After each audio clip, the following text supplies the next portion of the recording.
For those that enjoy the original Bionic Woman, it's now out on DVD finally. Season 1's out, and season 2 is coming out. What was your thinking when? Because in the original, Jamie Sommers was a recurring character in $6 Million Man, and she died in an episode. And then they said, "Okay, we want to bring you back and give you your own show." How did that feel? Because you were just at the end of your contract with Universal when this came up. I was actually at the end of my contract ended after I filmed the first episode of Lee's show. My contract ended, and then it aired. That was kind of the chronology. And it was the public that actually brought about not only the next two-parter, but the series itself. Mm-hmm. I mean, if you think you don't have any power, if you feel powerless when it comes to television and things, you're just so wrong. Somebody said today, well, you know, if I wrote them an email, they're not going to listen to me. Oh, yeah, they're going to listen to me. When I said to somebody, they said, like your character, I'd like to see it more of on. I said, write them a letter, you know. And they said, oh. No, you don't get it. Every time they get a letter or something from the public, they consider that to be about 1,000 people's opinion. So you're very powerful. When and this was back in what, 76, when there wasn't an internet. It was all right. U.S. Postal Service, and that's all we had back then. So that kind of an impact even back then was tremendous. Well, especially they figure if somebody took the time to write the letter and mail it and the whole thing, you know. But they can hear more and more how you feel about things today. But to actually take the time to write to them as opposed to just talk among your friends, that's when they figure that person has a real strong opinion. And when the stronger the opinions are, the more they consider that that's going to be the opinion of other people. But anyway, you asked me a question, I didn't really answer it. How you felt about when they approached you about taking a series? Yeah, and that was after the second one came back. Mm-hmm. It was kind of an evolution, because it wasn't just, hey, we want to make a spin-off on this because we think it's cool. The first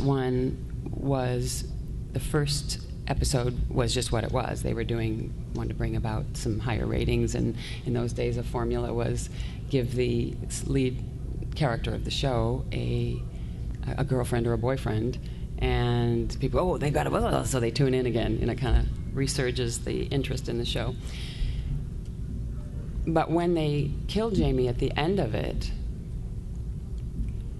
they got so many letters saying how horrible it was. My kids were traumatized. They even got letters from children's hospitals saying that all the kids in the hospitals were traumatized. There was one from Boston Children's Hospital, one from a hospital in New York, and so they said, we got to bring her back to life. Oh my gosh, we've offended our audience. So they called me, and I was already gone. I was up in Canada making a movie, and eventually we negotiated I would come back and just so they could bring me back to life, and that was going to be it. And then I was going to go off and continue doing what I was doing, which is really my focus was on features at the time. And so we brought her back to life, and the kids got to see she was okay, and the response was so great that the board of directors of ABC, it wasn't even the programmers, it was the board of directors said, we have to make a series out of this. This is crazy. So it was literally by the public requesting it that came about. And at that point I wasn't sure, because I was so wanting to do, you know, certain ideas that I had and features and whatnot. But my girlfriend, my best friend, was talking to me about, why doesn't this interest you? And honestly, I have to be honest with this crowd. They don't stone me, but I wasn't that into science fiction.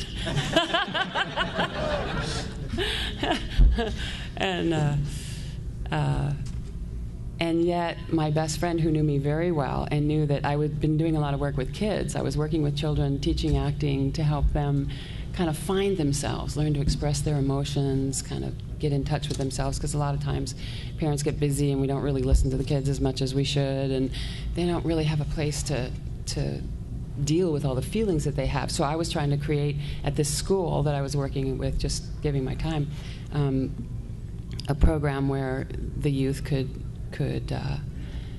we would of course you have to talk about emotions if you're in an acting class, right? And I was really enjoying that, and the kids were really enjoying it, and I said, I love kids, I want to work with kids. And so when that came up and they wanted me to do the whole series, she said, well, Lindsay, what has been your primary struggle right now in your life? And she said, isn't it that you want to work with the kids but you don't have any time anymore, and you want to keep acting because you love it? And it's like, yeah. And she goes, hello, did you read the script? She said, they want you to do some acting and work with the kids of the world, for heaven's sake. And I didn't put all that together. And she said, and it's science fiction, which means that you can share your thoughts, your ideas, that in those days were very, today it's no-brainer. It's in Time magazine. It's in all the magazines. People are talking about body-mind-spirit connection. People are talking about how powerful our mind is, how our mind influences our body, whether love influences our health, whether prayer actually works. Even science is talking about it today. So, but these are the kinds of things I was studying already and that were very important to me, and people thought I was a real weirdo because of the things I was talking about. And so she said, you can talk about any of these things you want. Just all you have to do is say you want creative control. You just can't do it. So that was part of my deal. I got to be able to have a certain amount of creative control over the stories and the scripts that we did and the ways my character was developed.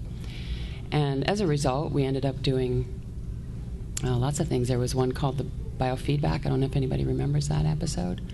But if you don't and you've got the DVDs, check it out.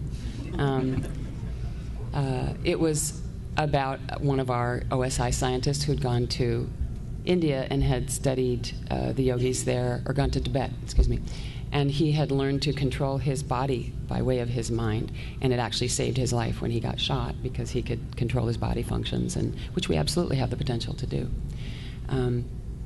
And it was all a result of me giving them, he said, look at this article, read this. I was trying to get them educated on some of the potential we have, because I think we human beings are just amazing, and we don't get it. We don't get how amazing we are, and how amazing this, the love of the universe is, or God, whatever way you would describe it. It's so powerful. So anyway, I said yes, and under those conditions, we went forward, and I learned to love that. It's just like.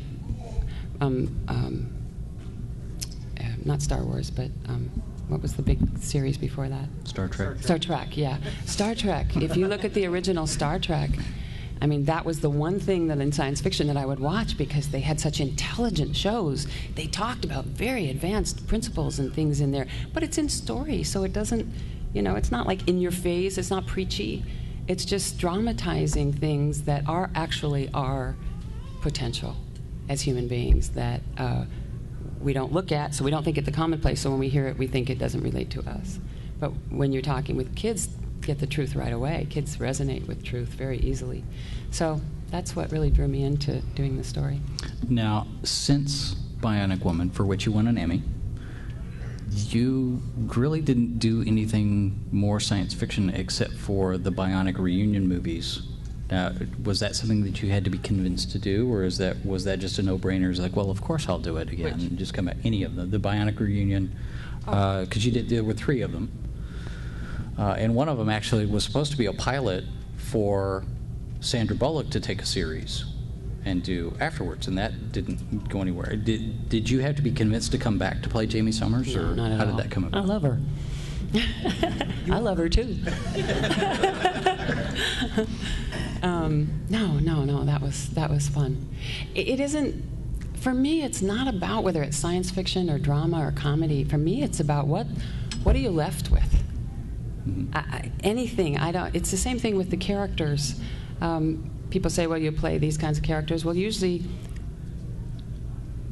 it's hard to find a movie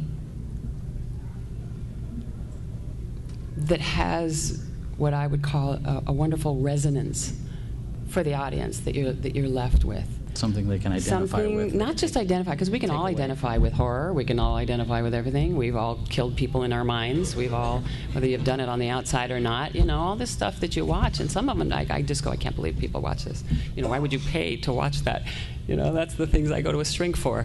You're paying to look at it and watch it. It's like, might see me too. But that's the way our mind works. We're a strange thing, these human beings. But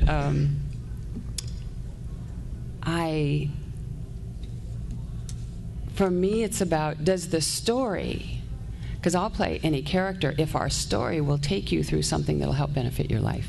Because that's what's important to me is communication about these things. That's why the work I'm doing now isn't really, people say, well, that's such a different thing from what you used to do, and it's actually not. For me, it feels like a natural transition. Because I was always choosing roles. If you look at the 40 television movies that I did, almost all of them are about somebody transcending their circumstances, not just surviving it. For example, there was a movie about domestic violence that was made. Farrah did a beautiful, beautiful job of The Burning Bed. I mean, it was amazing. But I wouldn't have chosen that story. I wouldn't have chosen that role.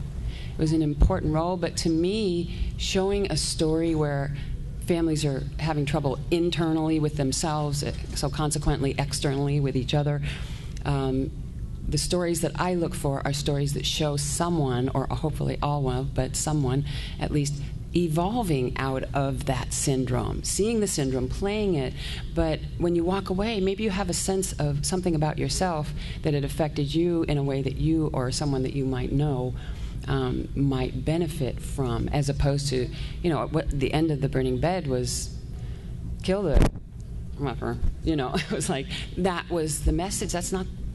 That doesn't, to me, that's like, why? What can you take away from that other than it's a hopeless situation? And to me, it's not hopeless. We human beings are amazing, and we have the ability to grow out of any program, anything that happens, wherever it comes from. We have the ability to transcend our present circumstance, our present consciousness, our present seemingly hopeless patterns. And to me, I just don't believe that. We have it. So how do we find it? And that's just where I've spent a lot of my free time, is studying various things that bring that about. And it's benefited my life, and I just love sharing that. And that's why I'm in the communication business. Now, you talk about not wanting to do the hours of a regular series all the time again. What about doing web series? What about doing what's now being called transmedia, where it's not necessarily a full 12-hour day every day, 12 to 20 episodes for an hour a piece, but 10-minute shows and 15-minute segments and stuff like that, where you have maybe 6 episodes or 10 episodes that are about 10 or 15 minutes a piece. Is that something that would fit into your approach to what you're doing with your work now? Or has anybody ever even discussed that with you, to do that as a possibility for acting to come back?